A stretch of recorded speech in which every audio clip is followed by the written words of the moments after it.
Theory है उसका, जिसको क्लासिकल थ्योरी ऑफ एम्प्लॉयमेंट भी कहते हैं, ठीक है। इसको जेबी से और टीबू दिया गया अर्थशास्त्रियों में दिया था। उसमें 3 होता है। पहला होता है श्रम बाजार में संतुलन, जिसका ये डायग्राम ठीक है। तो इसमें देखिए आप लोगों ने पढ़ा था कि function is equal to L के एन टी, ठीक है। एल क्या है? लेबर। एन क्या है?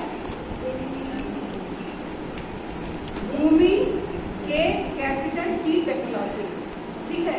तो एल के एन टी, एल लेबर, के कैपिटल, एम एल जो है वो भूमि और टी टेक्नोलॉजी।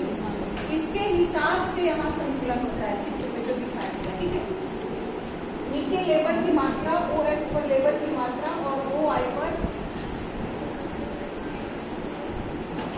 ब्याज की दर को डिनोटेट किया जाता है, वास्तविक मजदूरी दर, ठीक है। रियल वेजेज को इसमें शामिल किया जाता है, क्योंकि इस फंक्शन से ही रियल मजदूरी दर को तय किया जाता है। तो जब फंक्शन हमारा उत्पादन की मात्रा जहाँ पर लेबर, कैपिटल और टेक्नोलॉजी इक्वल होता है, उसी बिंदु पर रेट, ब्याज की दर, लेबर और कैपिटल की मात्रा तय की जाती है रियल मजदूरी पर। देखिएगा सेम पॉइंट पर ई बिंदु पर एल ओ मजदूरी की मात्रा और ओ आर मजदूरी दर तय किया जाता है, तब जाके श्रम बाजार में संतुलन बनता है, ठीक है। तो श्रम बाजार में संतुलन क्यों बनता है? जो हमारे उत्पादन की मात्रा है उसके हिसाब से मजदूरी दर को तय किया जाता है। ऐसा क्लासिकल अर्थशास्त्रियों का मानना था कि जब हमारा मजदूरी दर जितना रहेगा उसी के हिसाब से हम अपना उत्पादन की मात्रा जितना खर्च करते हैं उसी के हिसाब से मजदूरी की दर को तय करते हैं। तो इस चित्र में दिखाई दे रहा है कि जो ओ है, ओ और जीरो, ये जीरो है क्योंकि इसके ऊपर 1 और 2 है। ओ और जीरो जो है वो रियल वेजेज है, जिस पर श्रम की मात्रा ई बिंदु पर तय की जाती है, क्योंकि इस पर उत्पादन की सारी मात्राओं का बेहतर प्रयोग किया जाता है। और टीपी जो है टोटल प्रोडक्शन पे दिखा है, समझ में आता है। उसके बाद एक तो वस्तु बाजार, श्रम बाजार में संतुलन होता है। फिर आता है दूसरा वस्तु बाजार में संतुलन। वस्तु बाजार में संतुलन में अर्थशास्त्री मानते हैं कि मांग जो है वो स्वयं अपनी पूर्ति उत्पन्न कर लेती है। जितना हम उत्पादन करते हैं उतने का बाजार हमारे पास पहले से ही मौजूद रहता है, तभी हम उस वस्तु का उत्पादन करते हैं। तो जो भी वस्तु हम बनाते हैं उसको बाजार में बेच देते हैं और हमको उसमें किसी भी तरह का कोई सेविंग नहीं होता है, क्योंकि जब सेविंग होगा तो फिर ब्याज की दर बढ़ जाएगी ना। जब व्यक्ति, जैसे कि आप एक उत्पादन करता है तो आप 20 पीस कपड़ा बनाते हैं और मार्केट में उसको बेच देते हैं। 20 बेचने पर आपको 1 लाख रुपया मिलता है, फिर आप उस 1 लाख से 15 बनाते हैं, फिर उसको बाजार में बेचते हैं। अपने पास आप कुछ नहीं रखते। जैसा से का नियम पढ़े थे ना आप लोग, से का नियम जो बताता है वही क्लासिकल अर्थशास्त्री अपने संतुलन में वस्तु बाजार में संतुलन को शामिल कर लेते हैं।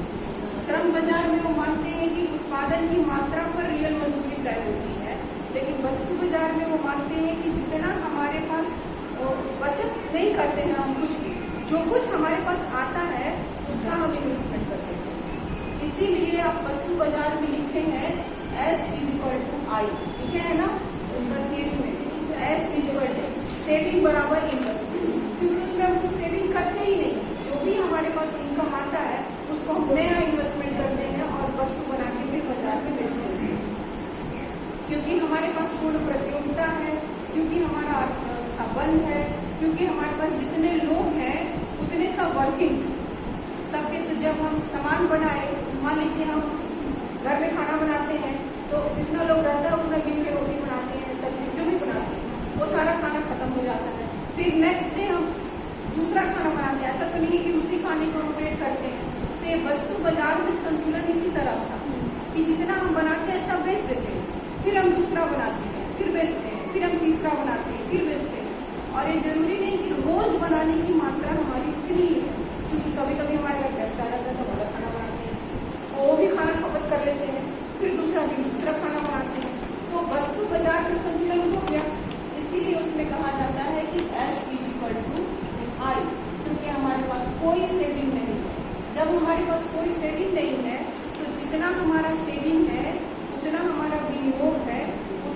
हमारा व्यय है उतना ही हमारा टोटल प्रोडक्शन है। इसीलिए आप जो नीचे लिखे हैं कि S = I, कुल व्यय बराबर कुल उत्पादन।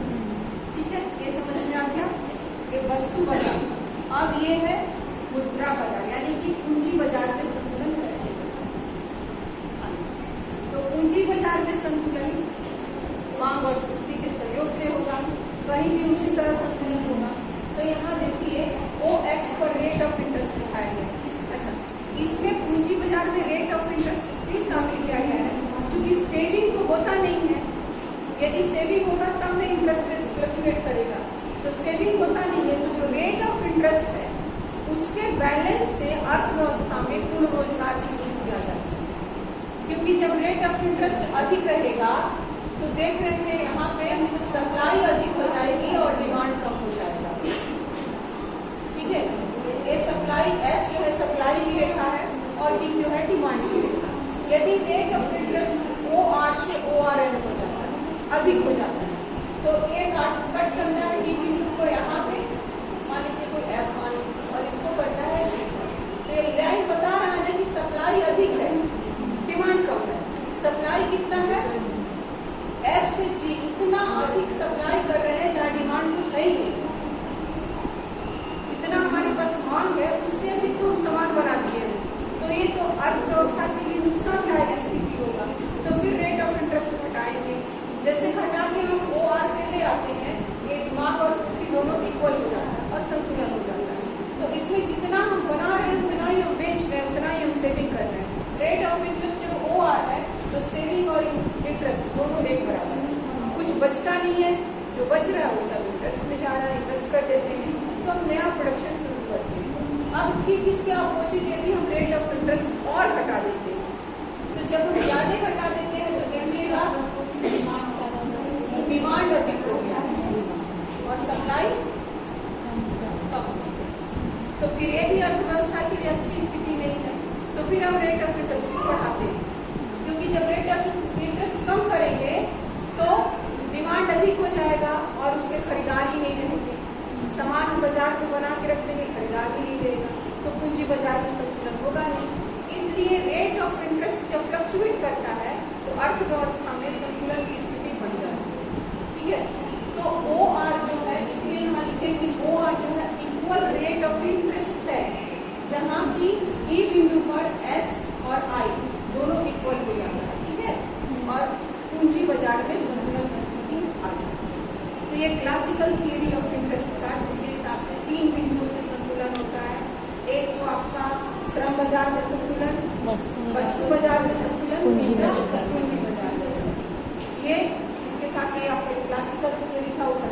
इसमें जो वस्तु बाजार है वो पूरा से का थियरी है। तो जो आप लोग आगे बढ़े हैं से का सिद्धांत, उसको आप वस्तु बाजार में लिख सकते हैं।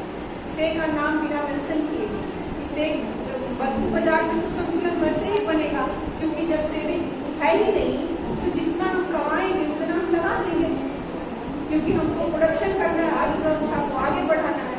तो जितना हम कमाएंगे, आम आदमी क्या करता है? कमाता है उतना बचाता है, कमाता है बचाता है, यही करता है, इसलिए कि आगे इन्वेस्टमेंट करेंगे। लेकिन यदि हम एक प्रोड्यूसर होंगे तो हम सेविंग नहीं करेंगे ना, जितना हम कमाएंगे उतने का इन्वेस्टमेंट कर देंगे, क्योंकि हमारा आगे कल ही है। आम आदमी के लिए आगे 2-3 साल बाद आता है कि थोड़ा सा सेविंग कर लेंगे, 50-60 लाख रुपया हो जाएगा, तब इन्वेस्टमेंट करेंगे। लेकिन जो बिजनेसमैन होता है उसका जो आने वाला कल है वो नेक्स्ट डे होता है कि आज हम 20,000 रुपया कमा लिए हैं, तो हम ये नहीं सोचेंगे कि कल 20,000 और कमाएंगे तो 40,000 करेंगे तब इन्वेस्टमेंट करेंगे। नहीं, जो एक्चुअली बिजनेसमैन है वो 20,000 रुपया दूसरा दिन इन्वेस्ट कर देगा, अगला दिन 80,000 रुपया कमाएगा। ठीक है, तभी जाकर उसका बिजनेस ग्रो करता है। तो से वही बताते हैं, ये सोचिए मत कि जो हम बना रहे हैं वो खपेगा था, क्योंकि इतना ना अधिक जनसंख्या है और पूर्ण प्रतियोगिता रोजगार की स्थिति है कि बनाएंगे तो मिल ही जाएगा। तो हम आज 10 बनाएंगे, कल 40 बनाएंगे, कल 80 बनाएंगे, एक बिजनेसमैन हो जाएंगे। तो ये क्लासिकल थियरी बताता है कि रेट ऑफ इंटरेस्ट के मुताबिक अर्थव्यवस्था में संतुलन करके डेवलपमेंट किया जा सकता है और पूर्ण रोजगार की स्थिति पाई जा सकती है। लेकिन इनकी भी आलोचना किन्स ने किया है। ठीक है, और आगे जो हम सिद्धांत पढ़ेंगे वो इनकी आलोचना पर उन्होंने अपना रोजगार